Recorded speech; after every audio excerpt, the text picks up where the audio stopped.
blå hjørne, Amir Amari. 30-årig bokser med Møder i det røde hjørne.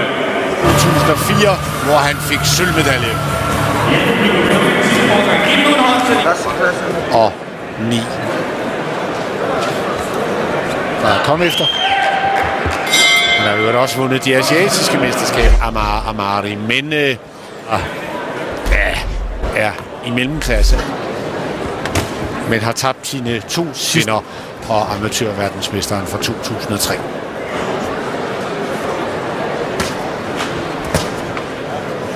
Nøgternt. Golovkin ikke, hvis vi tænker tilbage på kampen.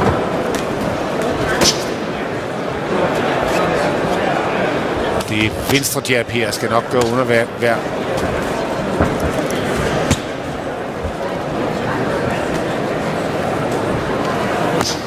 Nede til højre sidder Ove Olsen, en af sidedommerne, gammel amatørbokser.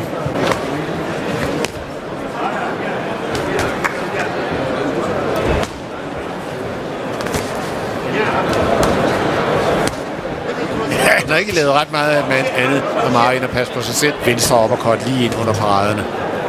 Så undvigelser og god dyb venstre fra. Man underviser kazakhstaneren. Fuldstændig dominerende med et klart overblik.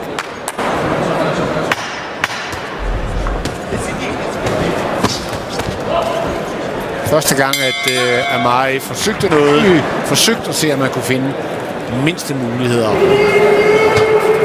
han har endnu aldrig været ude i spørgsmålet her. Han er bare 26. Det er ikke en udmærket alder for en bokser, 4 år yngre end. Og det, som Amari har mest travlt med, det er ganske enkelt.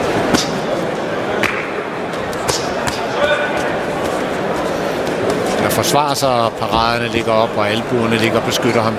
Bokser.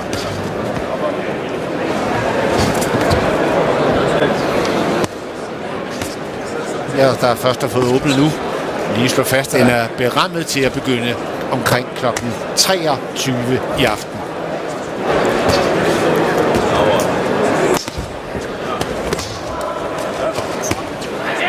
Det er en forestilling. Det pæneste og bedste, der kan sige, som manden får altid nogle chancer. Han passer på sig selv, men det bliver der ikke nogen stor. Så må vi i stedet glæde os over, at vi her i anden omgang på et eller andet tidspunkt vil gå ind og blive professionel verdensmester. Det er, hvordan han er under pres. I finalen ved de olympiske lege i Athen, der tabte russeren Gaibar Bekov i kvartfinalen. Direl. Semifinalen var det. Direl, der i dag er et af de hotstøder, noget dybt arbejde, som kan gøre paraderne, sådan så der bliver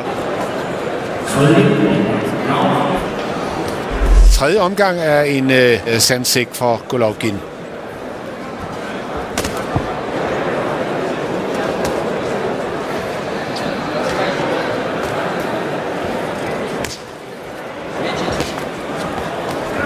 Amari har været professionel i 5 år og kender game.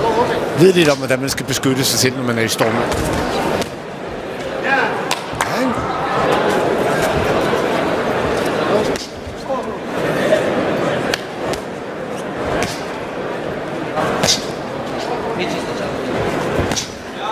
Bokseren for produkt af, han har sagt, den gamle sovjetiske bokseskole. Men en anelse. Ja, det var kun den venstre, den gik udenom paraden. Ja, på den stil, som Golovkin lægger ud med nu her. Kotte Algier-bokserens retræte gang 8 omgange igennem med en mand, som mest af at pakke sig i.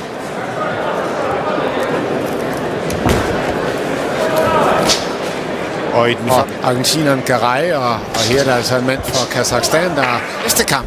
Så kommer der et spændende dansk navnkampe, men en mand, der alene har lavet Kessler. Jeg er meget, meget spændt på at se ham i aften.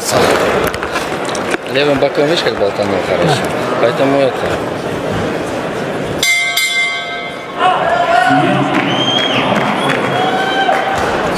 Altså Golovkin fra Kazakhstan arbejder imod og lurer på at få outsejr. Det er i hvert fald det, som Golovkin stræber efter mod en mand med så relativt.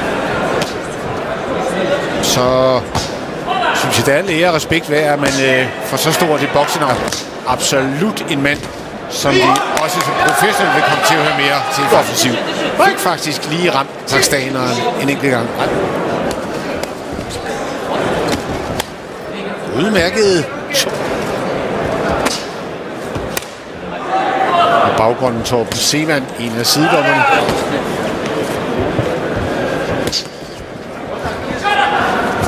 Ligesom om han stivner nogle gange, når muligheden er der. Golovkin.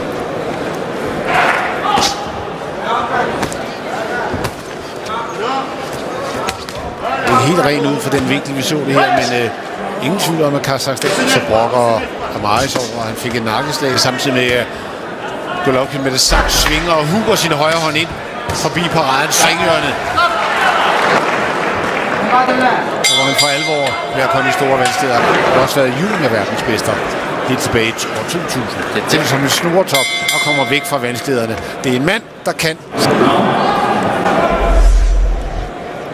slag, som han trods alt kan Amari, vil gå i open fight med ham. Jeg er overbevist om drama til at afslutte en kamp på som stort navn. Et pointnederlag til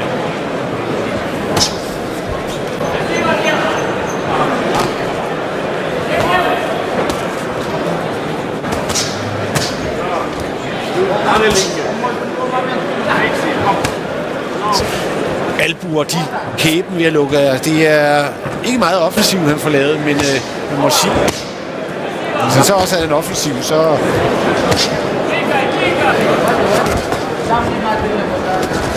for at se, der mangler hos han indtil videre ikke har været i stand til at udnytte de få. Bare tage det angreb fra mig. –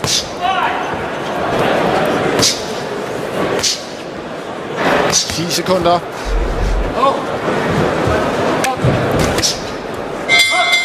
Ja, han kan altså også tåle en.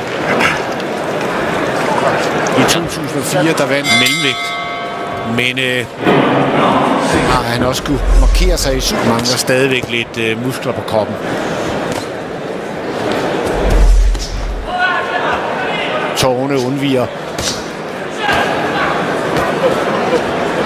Bruger faktisk tårne som Muhammad Ali for årtier siden. Det sving med, han kan få ved at tage afsæt for tårne. Men det er ikke det.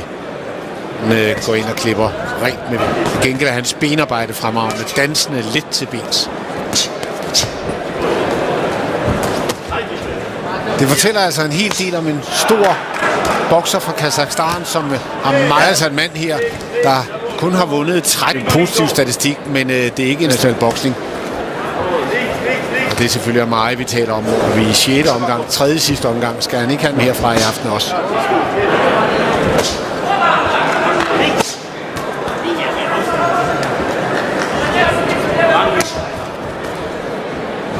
Dåseåbneren til, hvordan han skal.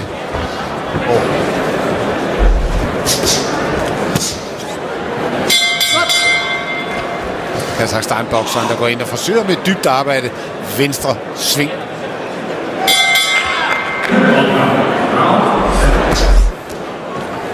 Her hvor vi er i næst sidste omgang. Og en del af sig har et bedre benarbejde end i en fuldstændig fastlåst udgangs alle sider. Og Golovkin, der lige der fik hovedet væk og igennem luften. Ikke rigtig bund i slagene ved den lejlighed. Så stivner han derinde i midten. Følg nu op. Sådan. Fremad mod ham. Sådan. Han lavede det dur ikke. Der skal ske noget. Videre. Golovkin. Skulle vi så ikke være enige om her med 15 sekunder tilbage af 7. omgang, at et alt forsigtigt overstyr og så bare kvær på sin 11. knockout-sejr.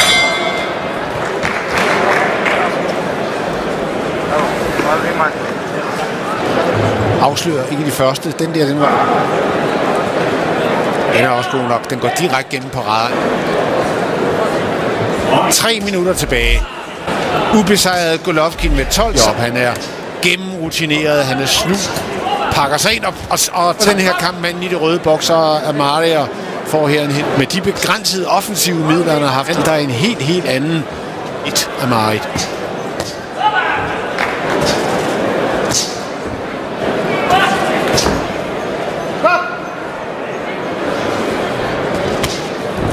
Ja, vind. Og højrehånden, den var helt frossen. Den kom slet ikke. Tættere ind på ham. Der. Og så... Ja, Amaris fortjeneste. Han roller ved at lege snortop.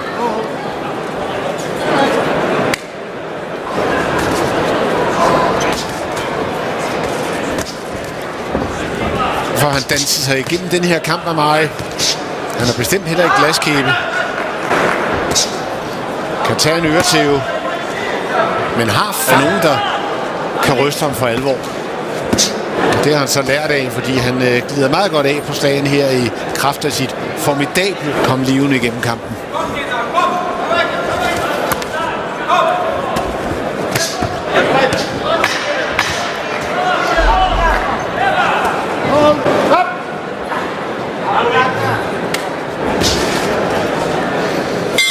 Ja, det Golovkin mangler.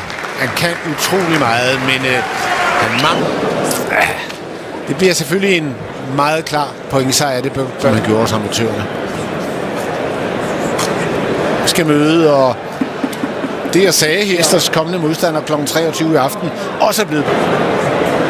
De er altså fælles trænere. Nu skal vi ikke sammenligne, så de songer ham, men som jeg ser her hos Golovkin, han bokser en smule stereotyp. Lad os høre. Singman har 79. 72.